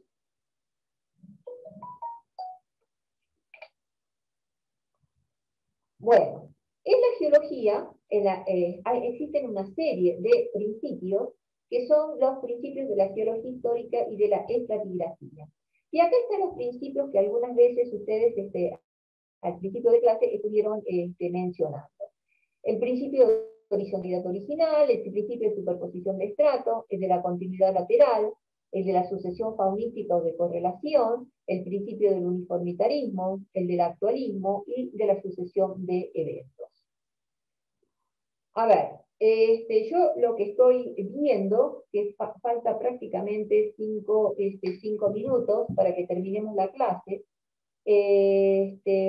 Entonces, este tema de los principios básicos de la geología histórica y de la estratigrafía, hay que entenderlos. Entonces, vamos a dejar la clase de hoy, la primera clase la vamos a dar por finalizada acá, pero vamos a recuperar en la próxima clase teórica, porque vamos a poder ver, porque ya no vamos a tener que hablar al principio de toda la presentación de la materia, etcétera, etcétera, sino entramos directamente con la clase. ¿Estamos? Sí, profe. Sí, profe. Sí, profe. Entonces, que nos encontramos Sí, profe. otra vez a las 2:30. Ustedes ya tienen toda la información del link para la reunión, y además decirles de que los días viernes va a haber consulta, y la consulta va a ser de 17 a 19 horas. Vamos a participar tanto el profe Beizaga como yo en este horario de consulta. Sí, Bueno, profe. Bien. dicho esto, a ver, ya tengo que aprender también de cómo esta cosa es nuevo, o sea, cómo es el tema del Zoom de nuevo, me tengo que familiarizar, y vamos a estar mejor la próxima clase. ¿Alguna pregunta, duda? Por el momento ninguna, profe. Profe, disculpe, entonces, profe, disculpe, entonces continuamos con esta parte del tema el miércoles que viene, digamos. A ver, nosotros o sea, ustedes han visto, se hicieron muchísimos, en TikTok, por ejemplo, salían muchos videos, ¿no? De las imprudencias que se cometen cuando estamos en reunión, ¿no? Virtuales. Entonces, es un aspecto que hay que cuidar. O sea, uno tiene que tratar de darse cuenta y de tener siempre presente de que tenemos el micrófono abierto, que nos pueden ver cuando estamos en una reunión o en clase. O sea, entonces hay que tener esos cuidados. Y yo vuelvo a decir, para mí el respeto es fundamental, el respeto de ustedes hacia mí y o hacia nosotros, y de nosotros hacia ustedes. ¿Sí? En cualquier relación, porque esta es una relación de profesor, alumno o alumna, en la que el respeto tiene que ser fundamental. Además, ustedes ya son casi, vuelvo a decirle, casi futuros profesionales, y tienen que saber comportarse. Se tienen que comportar como tal, porque no solo hay que serlo, sino también parecerlo. ¿Mm? Así que bueno, Sí, por profe. favor, que esto es para todos. Todos tenemos que aprender de toda esta nueva situación que nos toca vivir y de esta nueva forma de comunicación. Yo soy de las que mucho me comunico con la gente a través de las expresiones, a través de la mirada, de los gestos, ¿no? Y por eso a mí en este caso, que muchas veces estoy hablando, es como que estoy hablando sola. Bueno, al pelo, bien. Bien, Mariano Pedano. Ya no Discúlpeme, profe, de vuelta, no quise faltarle el respeto. Pero ya te anoté. Sí. Sos Pedano como el mismo apellido de Mari Pedano, hay una peluquera. Sí. María Pedano, ¿tenés alguna familiaridad con él, con ella? Es familia lejana, es como mi tía segunda. Ah, bueno. Porque en esta ciudad todos nos conocemos, o siempre hay algún enlace, ¿no?, para conocerse. Bueno, entonces, volviendo a esto, ¿quién era? No era Cruz. ¿Quién era antes que vos? ¿Quién estaba? Que me preguntó. Bueno, vamos a ver entonces los principios básicos de la geología histórica y estratigrafía. Tenemos el principio de la horizontalidad original, que es el de Steno.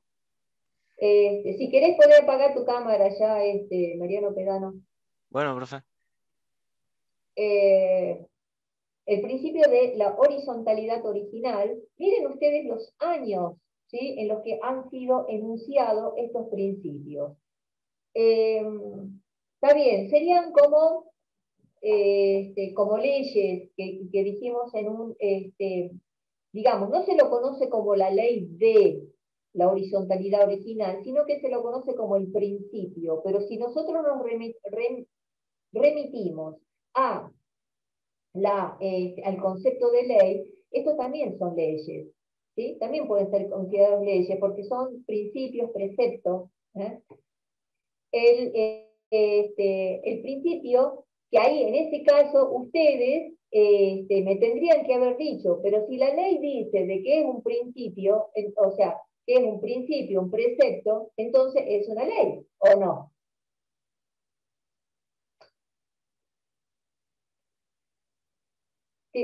¿Se fueron todos o quedó alguien?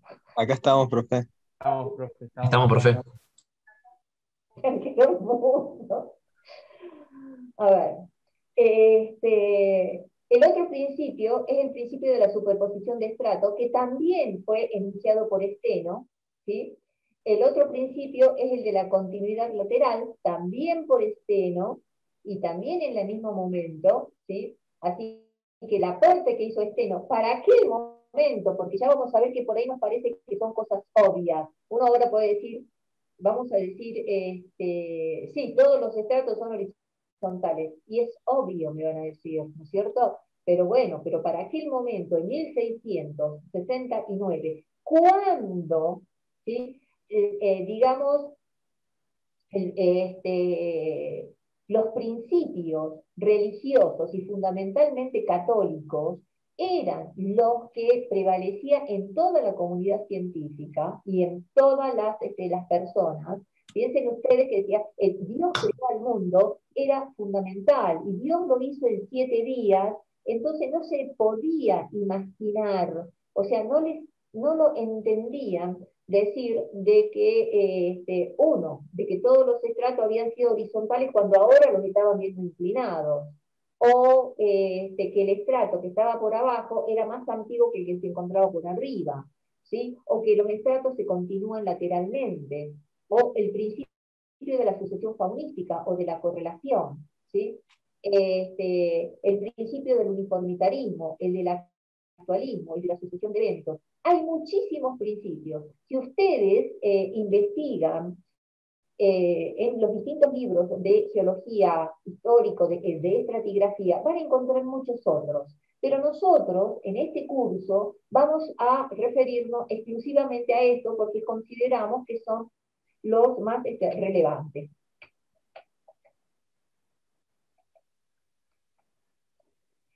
El principio de la horizontalidad original y de la continuidad lateral de estratos. O sea, lo enunciamos en forma conjunta porque están muy ligados. Y miren ustedes que acá aparece una palabrita que dice excepciones. Esto.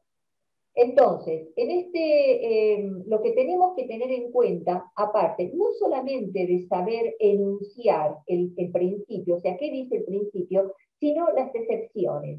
¿Cuándo no está vigente este principio? ¿Cuándo no se aplica estos principios, o alguno de estos principios? El principio de la horizontalidad original sostiene que los estratos son, en el momento de su depósito, horizontales y paralelos a la superficie de depósito, quedando limitados por dos planos que muestran continuidad lateral. Es decir, a ver, ¿dónde está el borrador? ¿Dónde dejé el borrador?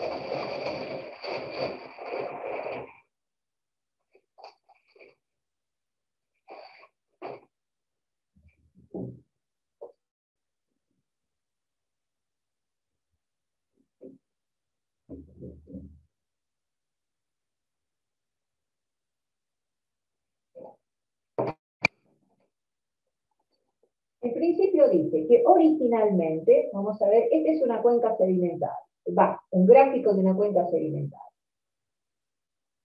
Dicen que originalmente todos los estratos son horizontales y están limitados, o sea, horizontales y paralelos. Miren ustedes, acá vamos a ver esta porción de esta cuenca. Y dice... ¿Profe? ¿Sí? ¿Profe? Se ve un poquito muy brillosa el pizarrón. ¿Será que se puede correr un poquito a la ventana? No, no se puede correr. No la puedo correr la ventana. La cortina. Ahí está, ahí se ve mejor. Sí. Sí, profe, gracias. El reflejo de la luz. Sí, el reflejo de la luz está, y sucede que tengo una puerta-ventana que tiene unas cortinas de esas que se corren, que son como franjitas, y se me han caído 3 de esas. Así que tengo dos, y por eso tengo esta vislumbre. Pero bueno, a ver, ¿ahí se ve mejor? Profe, ahora sí, muchas gracias. Si no, corro la cámara también, esa sí puedo correr. Bueno, nos vamos a centrar en esta porción de la cuenca sedimentaria. Esta es una cuenca sedimentaria, ¿sí? Esto que estoy marcando acá, es el basamento de la cuenca. Dice en principio que todos los estratos son horizontales en el momento de su acumulación y que son paralelas a la superficie de depósito, quiere decir paralelas a la superficie de depósito. Vamos a considerar solamente este tramo, y ustedes ya van a saber por qué. Ahora, ellos dicen que además están limitados en la base y en el techo por planos. O sea que son los planos de estratificación. ¿Estamos? Pero ¿qué es lo que pasa? Cuando se acumula un depósito, ¿no? Nosotros solo dice así, pero acá, si nosotros tenemos que el área de aporte, la tenemos acá, vamos a hacer un granito, ¿sí? Es el área de aporte, acá comienza la cuenca. Los primeros depósitos que se van a acumular van a ser de tipo aluviales, y son los que estoy pintando acá en rojo. Esos depósitos aluviales, por ejemplo, no van a ser paralelos a la superficie de estratificación. O sea, a ver, yo tengo este borde, esto viene así. Cris, Sí. ¿sabes qué? No sé si les pasa a todos, pero cuando la pantalla está compartida, no se puede ampliar la imagen del pizarrón. No sé si les pasa a todos o solamente a mí. En la parte donde están el cuadradito que se forma arriba a la derecha, que es con las caras de las personas que están hablando, Sí. hay un cuadradito en la esquina derecha que vos haces clic y cambia la pantalla al cuadrito chiquito y el que está hablando te sale en pantalla completa. Ah, bien, entonces ustedes pueden ver la pantalla completa del pizarrón. Sí, se lo puede poner como Sí. pin. Perfecto, listo, eso nada más era. No, está bien, era simplemente para saber si ustedes estaban viendo completo el pizarrón, nada más. Estoy Eso era estrenando. todo. Bueno. A ver, cuando se acumulen acá los depósitos aluviales, en este tramo, o sea, sí lo van a hacer, digamos, paralelos a esta superficie, a esta parte inclinada. Y a medida que nosotros nos vamos hacia el centro de la cuenca, se van haciendo horizontales. O sea, que el principio de acá, de horizontal, horizontalidad, no va a tener problema. O sea, se cumple el principio de horizontalidad en una cuenca que sea de ese tipo, una cuenca continental, ¿sí? Pero ¿qué es lo que pasa cuando vemos, por ejemplo, en el caso de un delta, de un depósito deltaico, o de un depósito de talud? De talud, no, me refiero a un depósito de prisma de acreción.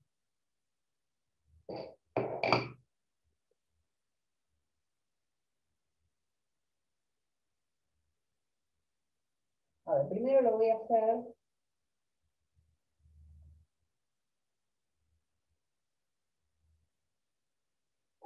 en planta.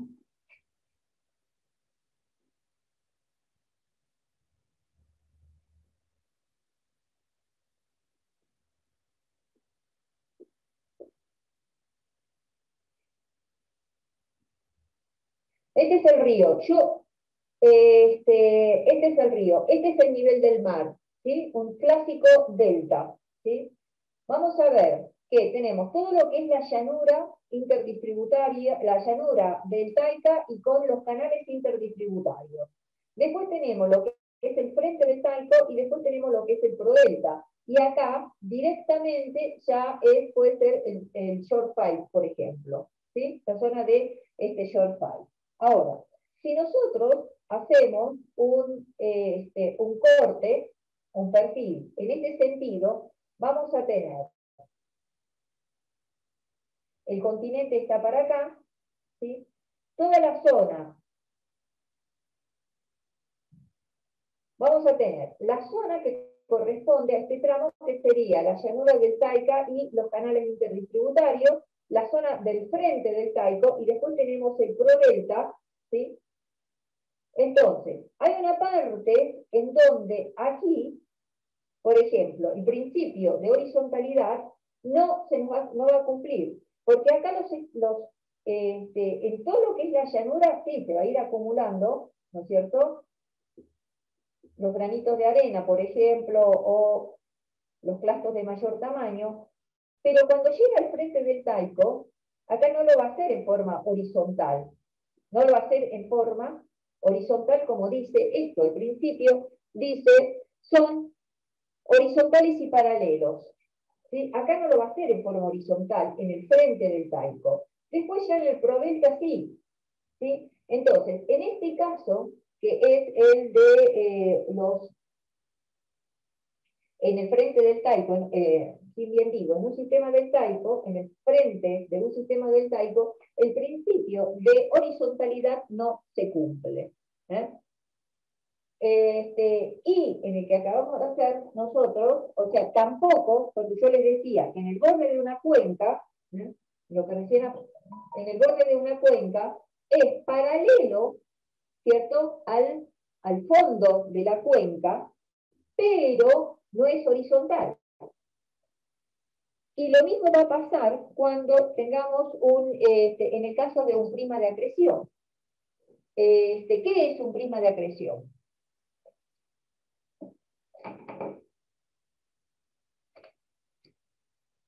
¿Escucharon hablar? No. Bueno, entonces, vamos a hacer una cosa para la próxima clase, averigüen qué es un prisma de acreción. Profe, Sí. ¿no es el que ocurre cuando hay una subducción?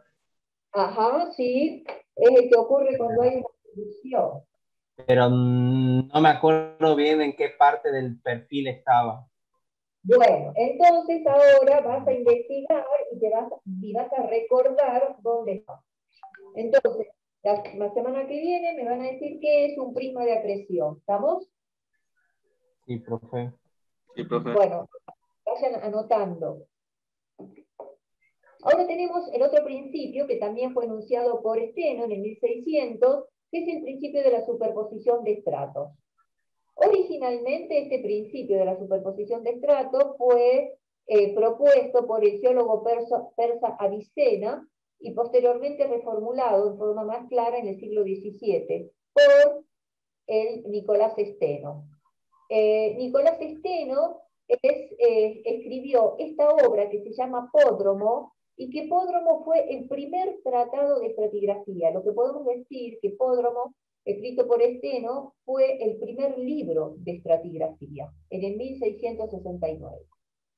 Este principio establece que una sucesión no deformada de estratos, que en una sucesión no deformada de estratos, estos se encuentran dispuestos cronológicamente. Los estratos más antiguos, que son los primeros en depositarse, son los más basales, mientras que los estratos recientes son los superiores. Entonces, esto lo que dice, y si volvemos otra vez a nuestra cuentita,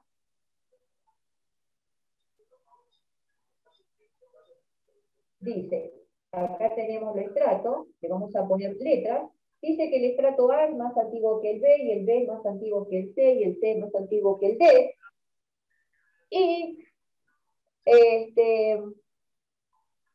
entonces están dispuestos en forma cronológica. ¿Qué opinan ustedes? ¿Es siempre así?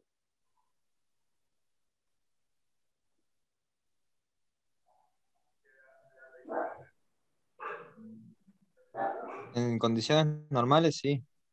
Eso sería como una situación ideal, pero si tuviéramos erosión o algo que se levanta, una falla, Una creo falla. que no se cumpliría.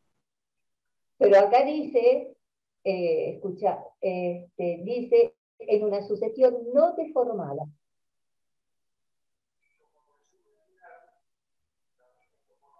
No está, Entonces sí. Originalmente dice que los estratos, o sea, que estratos o paquetes de roca, el que se encuentra abajo es el más antiguo que el que se encuentra arriba. Miremos este es un perfil.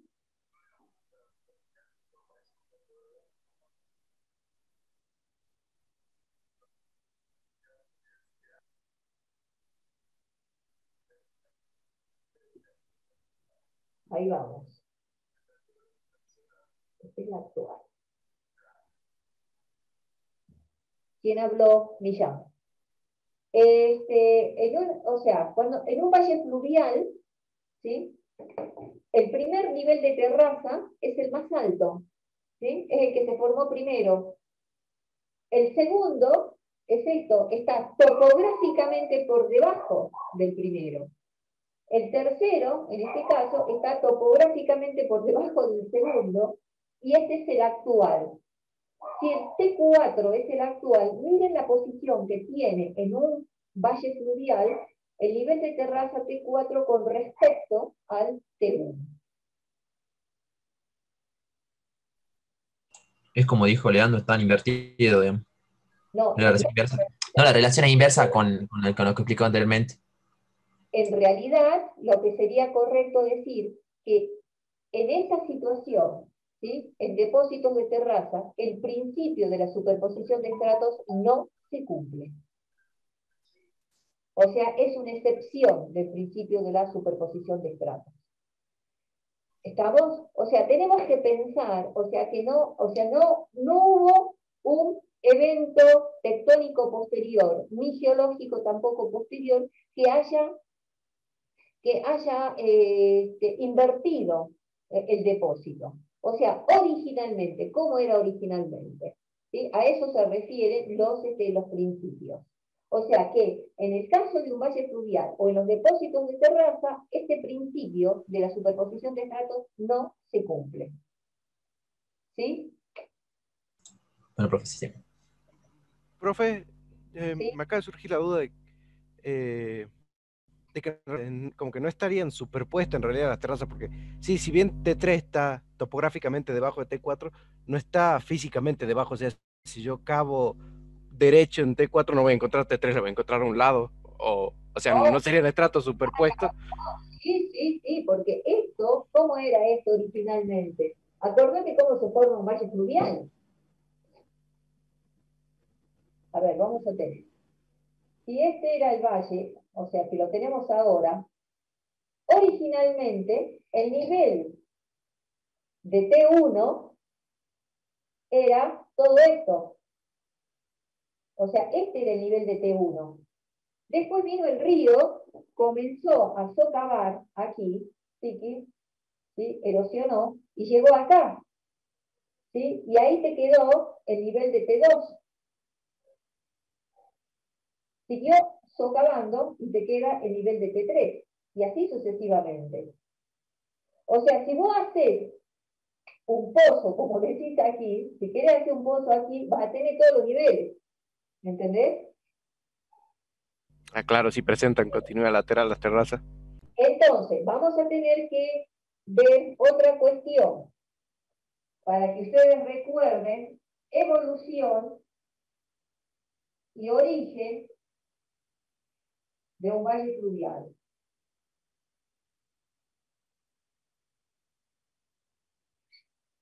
Para que comprobemos si realmente es así o no. ¿Entendés? ¿Quién era? ¿Carlos Matorra? Sí, sí, fui yo. ¿El que quería hacer una perforación? ¿Carlos Matorra es? Sí. Bueno, entonces, si vos vas y recordás lo que aprendiste el año pasado, no sé cuándo, en geomorfología, ¿sí? Ves cómo se origina y cómo evoluciona un valle fluvial. Ahí te vas a dar cuenta. Que este principio, ¿por qué? Porque estos también son estratos. Una terraza es un depósito sedimentario, ¿o no? O tenés que ver, pensar originalmente cómo era. Lo que sucede es que ahora cómo lo estamos viendo nosotros, ¿entendés? Claro, sí. Bueno, cualquier cosa después lo vemos, ¿eh? Pero sería muy interesante que primero, viste, recuerdes cómo se genera este valle fluvial. Después tenemos el principio de la sucesión de faunística o de correlación. ¿Por qué se llama de correlación? Porque se usan a los fósiles como un criterio de correlación. Miremos acá. Tenemos dos secciones, dos perfiles, ¿sí? En la unidad de abajo tenemos trilobites. Arriba, ¿qué serán estos? Acá tenemos gasterópodos, parece. Estos parecen como churriteras. Bueno, la cuestión es que aquí los fósiles están siendo utilizados como criterio de correlación. Como en este paquete de abajo, que es de color medio, ¿qué color? Medio celestito, medio gris, así, tiene trilobites, y en este otro perfil también encontramos, aunque el paquete de roca tiene mayor espesor, pero litológicamente es el mismo y tiene además el mismo contenido fosilífero. Entonces, esto es Entonces es correlacionable, ¿sí? Por eso se llama del principio de la sucesión faunística o de correlación. Este principio establece que el contenido fósil de las rocas sedimentarias varía verticalmente en un determinado orden. Esto se refiere o sea, este estaría relacionado con el principio de la superposición de estratos, y que cada conjunto se puede identificar horizontalmente a distancias considerables, es decir, que se puede correlacionar. Constituye la base de la datación relativa de los materiales estratificados. Ustedes dijeron de que los fósiles son utilizados como un elemento de datación, pero relativa. Este principio consiste en admitir que en cada intervalo de tiempo de la historia geológica, los organismos que vivieron y por lo tanto que pudieron fosilizar fueron diferentes y no repetibles en el tiempo. En base a este principio, la base de este principio es la irreversibilidad de la evolución biológica. Una vez que una especie se ha extinguido, no vuelve a aparecer. Este principio le permitió a Charles Darwin tener una sólida base para proponer el concepto de evolución. Este principio fue enunciado, a ver, escucha, perdón. Este principio fue enunciado por Smith. Smith era un ingeniero, ¿sí? Y Smith, en el 1778, y Smith es el que estuvo a cargo de la construcción del Canal de la Mancha, ¿sí? Cuando se construía este Canal de la Mancha, Smith se dio cuenta de que cada uno de los estratos, ¿sí? que se mostraban a ambos lados, ¿no es cierto?, de esa gran fosa que estaban construyendo, tenían fósiles, ¿sí?, que eran de determinadas características y que después, ¿sí?, iban cambiando. O sea que cada paquete de roca estaba caracterizado por un determinado grupo de organismos.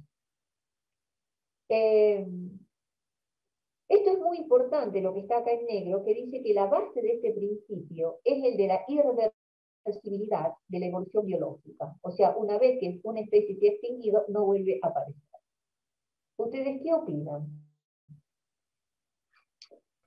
Profe, ¿y cómo incluiríamos ahí cómo era que se llamaba? Las especies Lázaro? ¿Qué son las especies Lázaro? Gonzalo, ¿estás por ahí? Sí, Cris, ¿qué pasó? Estaba justo con la otra compu. No, porque vos como estás en paleontología, Sí. ¿qué son las especies Lázaro? Eh, Leandro Serpa, ¿a qué te refieres? No verdad lo que no sé. dijo. Sí. ¿Podés repetir, Leandro? Sí. No, era Lo dije yo. otra persona. Era Isaac. Sí. Isaac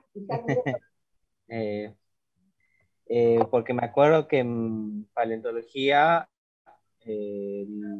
nos habían comentado que cuando una especie se extingue, no vuelve a aparecer, pero me acuerdo que habían hecho un comentario las profesoras sobre que a veces aparecen especies Lázaro, que son parecidas, pero no son la misma.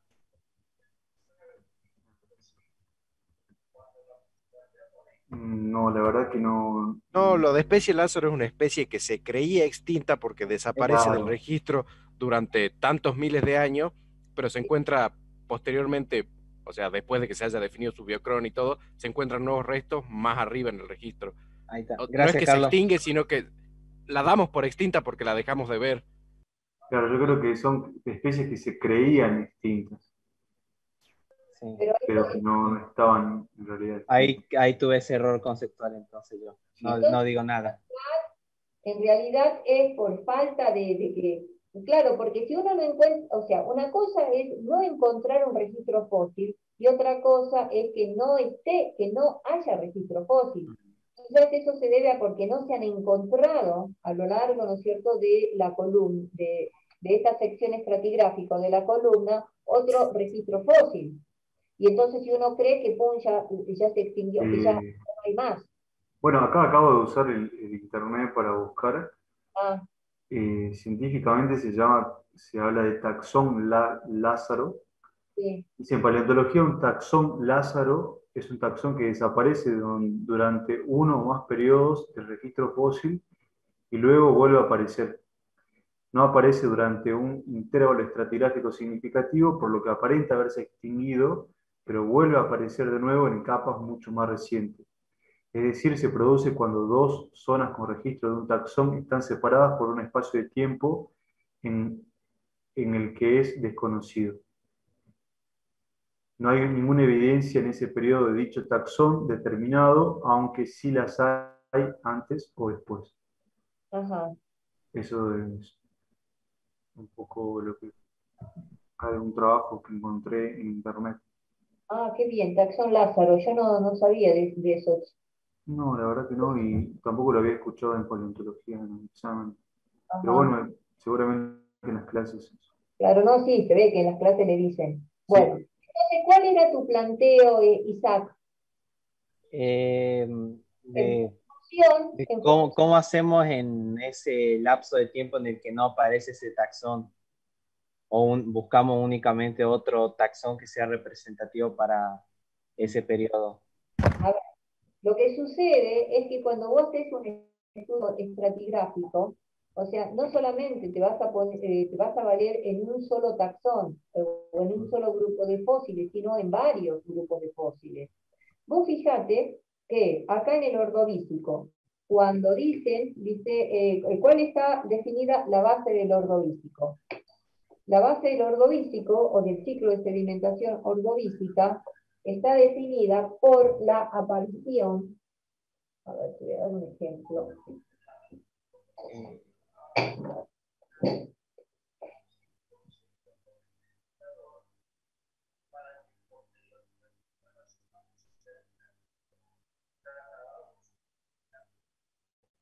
¿Cómo se llama el Ordovícico de Cordillera Oriental? ¿Qué nombre recibe? ¿Cómo lo conocen ustedes?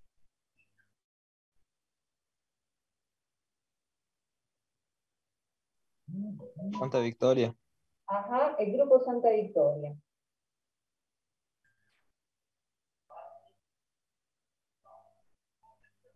El Grupo Santa Victoria en la quebrada de Humahuaca, ¿por qué unidades están representados?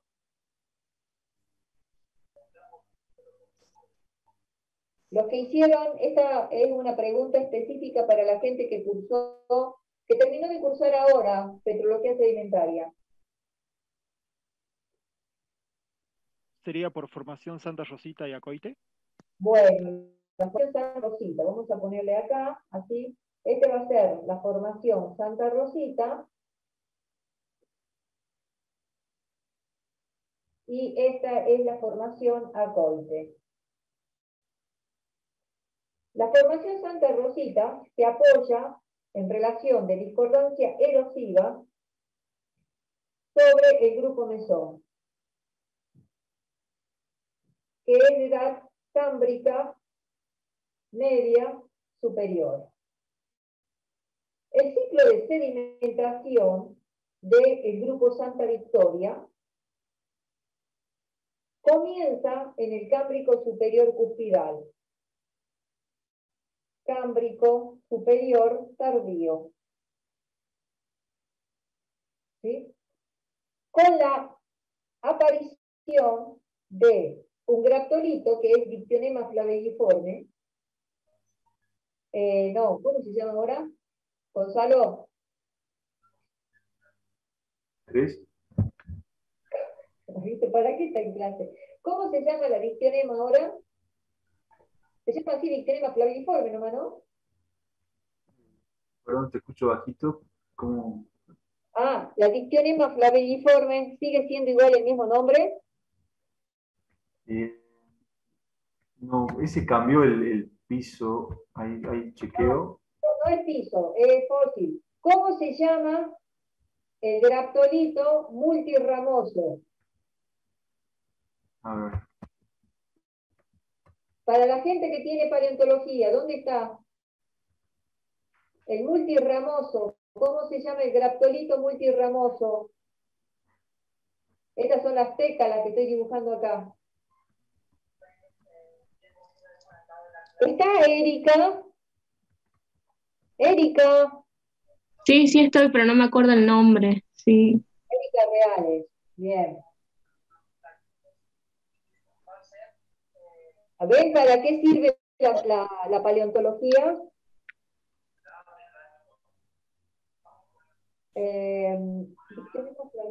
No, Radimnópora flavelliforme se llama. Así se llama. Radimnópora. Radimnópora. ¿Este le suena? Flavelliforme.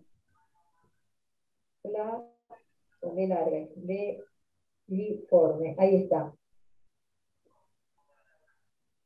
Se inicia con la presencia de este graptolito multirramoso, que es Radimnópora flavelliforme, y con la presencia de un trilobite, que es Jujuyapi, Aidele. ¿No era Jujuyapi, profe? ¿No? No. Parabolina. Parabolina, pero no cualquier parabolina. Argentinensis. Neoparabolina. Parabolina, neoparabolina, frequent.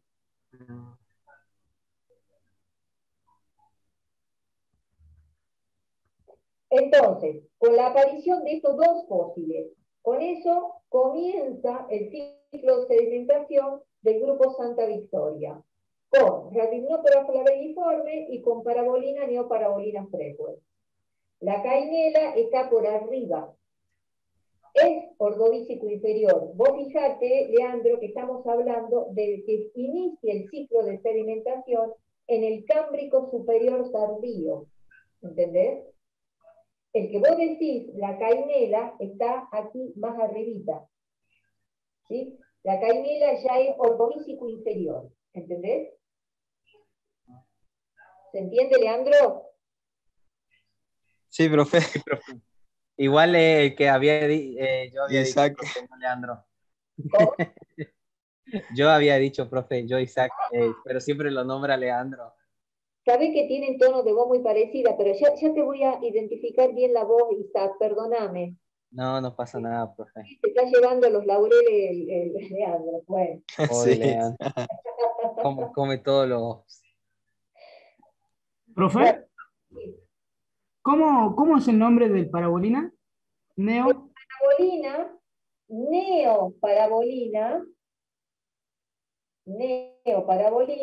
frecuencia. Ahora, recuerden que cuando ustedes ponen los nombres de los fósiles, los tienen que poner en cursiva. Y cuando no tenemos cursiva, lo ponemos entre comillas. ¿Sí? Recuerden eso, que es la forma de poder escribir los nombres de las distintas especies o géneros fósiles. Profe, disculpe, yo me tengo que retirar, ahora entro a trabajar a las 5 de la tarde. Media, bueno, ya Sí, terminé. 40 ya son. ¿Ah? Ay, 40, ¿ves? ¿Para qué me han dado media hora más? Bueno, entonces, el otro principio es el del uniformitarismo, que está... A ver, bueno, vamos a hacer una cosa. Directamente vamos a quedarnos acá, porque los otros principios son muy importantes que ustedes lo entiendan bien. Ahora sí, cruces